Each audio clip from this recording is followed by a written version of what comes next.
Well, good afternoon, ladies and gentlemen. I'm delighted to be here. I want to start today by talking about the question of why, because it was referred to that I believe so much, and I think many of you do as well, but I want to talk a little bit about looking back and what you can bring forward within the context of the importance of civic engagement.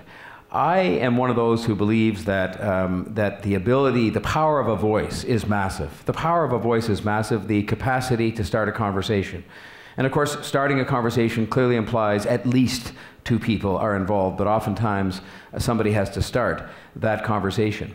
And I'm one of those who's come to believe, I hope as many of you have, that the power of stopping and listening to another person or to others is also something that is fundamental to making a difference, to resolving problems, to addressing things in concert with one another. And I believe that so strongly because I think everybody has at least one story to tell, and most people have many stories to tell. And it's oftentimes people who would think their own stories are very ordinary that would be the ones that would in fact have the most powerful stories to tell. And I'm going to sort of talk today about the fact that it wasn't the stories you might think in my life that caused me to believe in the power of starting a conversation and having an impact on others through those conversations, but rather one that was very personal and quite ordinary in the context of it being something that happens to everybody. You might think that the kinds of things that were defining things for me would be, say, an experience that is quite one to behold, not one you'd want to have often, but losing an election, for example. It's something that is, everybody has good days and bad days in business, in professions, in school, in sports, but when you have, sports is more like politics in that when you have a bad day and lose an election, it's played out in a very public sort of way. People analyze it, they comment on it, they criticize things that happen and so forth. We see that happen all the time. And that certainly leaves a very strong impression on you, and it certainly is the basis for a lot of conversations to be started. But for me, the conversation that I started came out of something that was much more personal than that, and it was the thing probably most recently that showed me the power of beginning a conversation that could engage others, could help others, that they could help you. And it in fact arose out of the death of my father, which happened about 3 years ago, and I was, as often happens, and I'm sure many in the room have had this experience, it's one of the toughest ones you have, that I got a phone call in the middle of the night. It's, you know, what they say about phones ringing in the middle of the night, they rarely bear good news. And it was, the phone caller was my wife, who happened to be down south where my dad was, and that he'd had a bad stroke, and that I should get on a plane and come down that morning, later that morning, which I did. And I went to see him in the hospital, but he was beyond being saved, but he was still alive. And so there was time, fortunately, for all of us to gather there. And it was a searing experience in many respects. He was and he is my hero. And there I was for the first time in my life actually seeing somebody pass away. And so we went through that experience, and it was a searing experience. And I came home the next day. And my employers, I was doing a talk show at the time, as some of you will know, and they said to me, well, you know, of course you're not going to come to work, you know, just stay home for a few days, come back whenever you're ready to come back. And in my case, I just decided I was going to go to work because I couldn't stand the thought of sitting around, because I thought that what was going on would sort of consume me, and I spent quite a bit of time arranging my dad's funeral, but I thought it was better that I should go to work, and better, in fact, that I should go to work and talk about it. And I say to you now, having talked about it, I was being selfish. It was probably the best form of therapy that I could ever give myself, to have a chance to go and talk about it somewhere. Where else are you going to talk about it? And you can talk about it with the other members of your family, and so on. So I went to my work, and I sat down in front of the microphone, as I did every day, and I talked about my father and what he meant to be, and about his values, and about his death and the circumstances of his death. And I didn't do it in a way that was you know, over the top, but I did it in a way that was very personal and very revealing.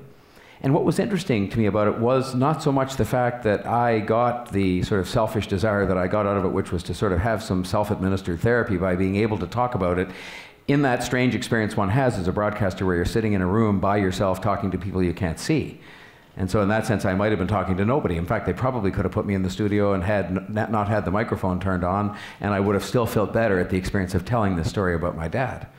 But I did tell it to tens and tens of thousands of people, and what was revealing was that I was, that day, just starting a conversation. Because what happened was overwhelming in terms of the number of people who wrote to me by email, or who sent me a text message, or who sent me letters later, or who told me that the comments that I made had been sent around via the internet, and that a lot of people had had a chance to listen to them. And they told me that it had made them feel good both because, for a whole variety of reasons. I mean, in some cases because they'd been through the experience themselves and it made them feel a little better about that. In some cases they were anticipating the experience, and let's be honest, we all do. When we think about our parents getting older, or even think about ourselves, sometimes we think about that from time to time. They talked about it just from the standpoint of sort of human relationships and how it sort of gave them some degree of heart or some degree of comfort, and many, and this was part of the therapy coming back, gave me some comfort by saying, well, look, it feels terrible now, we've been through this, but you will find that while you think about your father every day for the rest of your life, which is true, you will come after a period of time to think about him maybe with a tear in your eye, but also with a smile on your face, and that is also true now 3 years later. And so it convinced me of the power of a conversation most recently. But when the theme of the conference tells us to look back so as not to forget, it also reminded me of another story that came from my public engagement and convinced me not only of the importance of that public engagement, but also of the fact that you carry these stories with you. That one's not so remarkable because it involved the death of somebody so close to me, but there's one I've been carrying around with me, I would swear now, for 15 years. And it involved a year in which I was one of the very involved people in the United Way and their sort of campaign cabinet. I did that for a number of years, and each year they would take you at the beginning of the campaign in the summer or the spring to see one of the agencies, so you could see some of the work and some of the money being put to work by the United Way agency. And they would take a dozen of us who were kind of running the campaign, and this particular year they took us to an agency that was a daytime shelter for homeless people, for street people. So you didn't sleep overnight there, but you went in during the day, you got a cup of coffee, a chance to warm up if it was cold outside. They had a pool table there, I remember, and so on.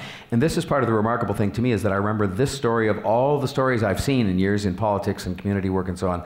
I remember this story quite vividly because when they took us in to this shelter, they sat us down, and this man came up to the front of the room, and he was a man that sort of looked like he was wearing, didn't have a tie on, but he was kind of just wearing clothes that made him look like maybe he was one of the staff members, or maybe he was on the board of this place, and he was going to tell us about the work that it did. And he proceeded to do just that. But he did it in the following manner. He said, I had a job at the City Hall. It was a senior management job at the City Hall. And he said, I developed a problem with alcohol. And he said, I won't go into all the chapters of it, but the consequences of my problem with alcohol were that first, I lost my wife. She left. Secondly, I lost my job. Thirdly, I lost my house because I lost my job. And I ended up quite literally on the street. How many of us have had that experience where you think, how can you not think as you walk by the people on the streets of Toronto, and there are still too many, that where did those people come from? Like, where were they? What led them to this place where they're on the street? And in this case, this man told us through that sequence of events that he ended up on the street. And of course, you'll probably have figured out the rest of the story in that he said, well, I came in to this shelter and I was helped by some people who started a conversation with me about why I was on the street and how I could get myself back together. And I ended up getting my life back together. He pointed out he did not get his wife back, he didn't get his house back, and he didn't get his job back. But he had his self-respect back in many respects, in that he was able to stand and tell us this story and say that he was trying to give back now by volunteering at this place. And so this underlined for me that two things, really. One, it underlined that lesson that you have to learn, and I've learned it many times since, and some of you I'm sure have as well, even through a death in the family or an illness or some things that happen to you that are things of misfortune, and that is that incredibly thin line that exists between a normal life on Monday and something that's chaotic and uncomfortable on Tuesday. And in his case, he really epitomized that thin line between somebody working not one day, but certainly 1 month in a management job in the City Hall, seemingly fixed for life with a family and a house and so forth, and then several months later ending up on the street, one of those people who is on the street. But the second thing that it told me was that listening was important, that you had to learn the lessons as he did and as I did from listening to people like him to understand that you could make a difference helping other people. And there he was now, back on his feet to some extent, helping other people who found themselves in the same circumstances as that. So listening is important, learning has to follow, and action should follow that in the context of a civic engagement. I wanted to share one more story that fit into a sort of similar category with me, which was about autism. I was elected to the legislature in 2005, but I was elected in a slightly unusual situation where the first day I walked into the legislature to take my seat, I was also the leader of the official opposition.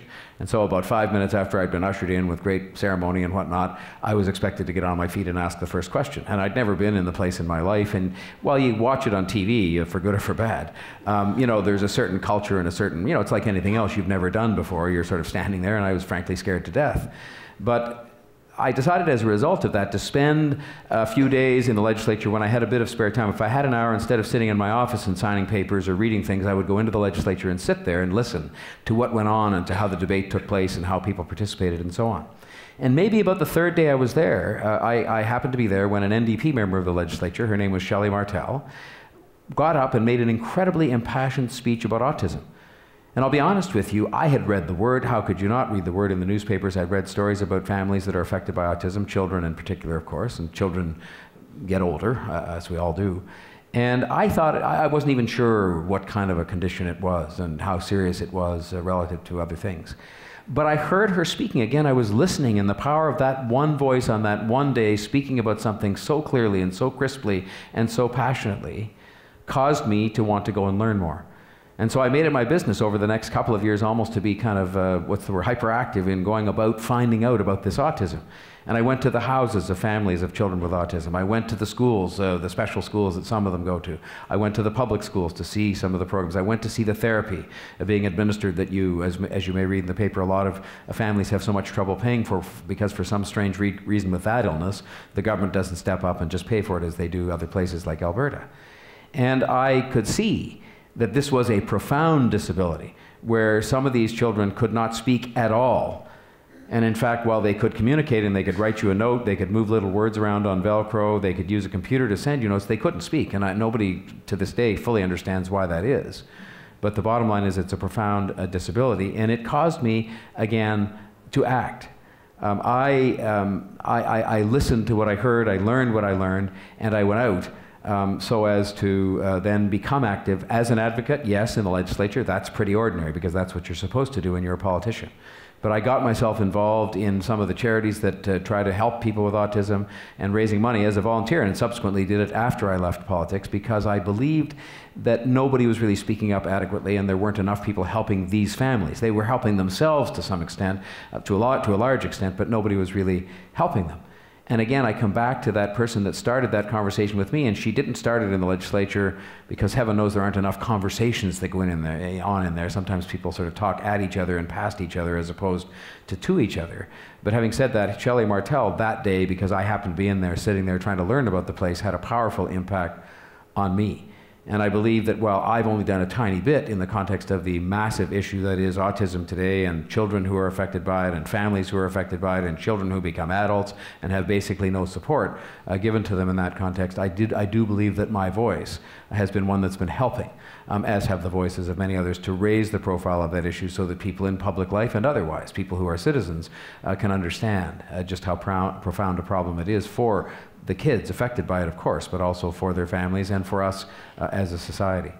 And so I sort of look at these moments in my life where I reach back. In that case, the United Way story was probably 12 or 13 years ago. The autism story was at least 8 or 9 years ago. My dad's death was more recent. But I certainly reach back so as not to forget, and it's not to forget that you have to keep speaking up. You have to keep using the power of your voice, even though it is only one voice. Your one voice can start a conversation, and you will start to get feedback from not everybody, but from some people who respond. If it's one person who responds and commits themselves to helping with autism in some way, or if it's one person who responds by doing something in the context of public policy to change the lot and life of kids with autism or Neil and people like him on the street, then it's a positive use of your voice to try and attract that attention. And I would just say in conclusion that I do look back to those moments because they taught me and I learned from them. But I also look on a process that I still believe in, notwithstanding there are many days when even I have my faith shaken, and when probably many of you do, which is that place in the political process where you can accomplish oftentimes the most, because you do have levers that you can help to pull and buttons you can help to push to get things done for people. It still is a place where you can build consensus and where you can take ideas and actually do something with them in the context of the public domain. but it is something where it reminds you that you do reach back to take so as not to forget, and take that beautiful concept and try to make a difference through public engagement, citizen engagement, and so on. And so I would just hope that all of us would remember the fact that we have that voice. We all do. Even the kids with autism have a voice because they can use the little words on the Velcro, or they can use the computer, or they can even use a pen. I went to the school for the deaf the other day.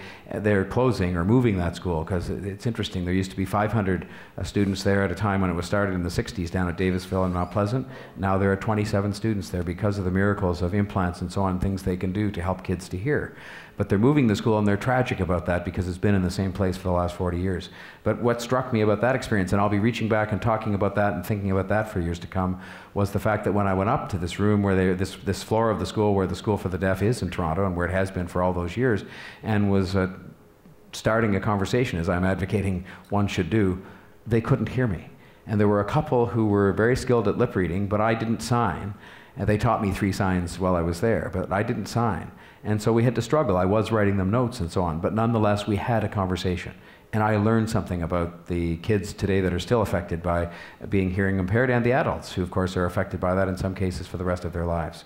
And so I just hope that all of us will take from today many, many things. I haven't had a chance, unfortunately, to hear all the other people speak, but from me, only to say that I have found that using that voice and using the power that it gives you to start a conversation and listening to what you hear back and taking it to heart and then doing something about it, the action that has to follow, the learning that has to follow the conversation, is fundamentally important to building the kind of society that we already have here. We're blessed, but that we want to continue to have for generations to come. Thank you very much.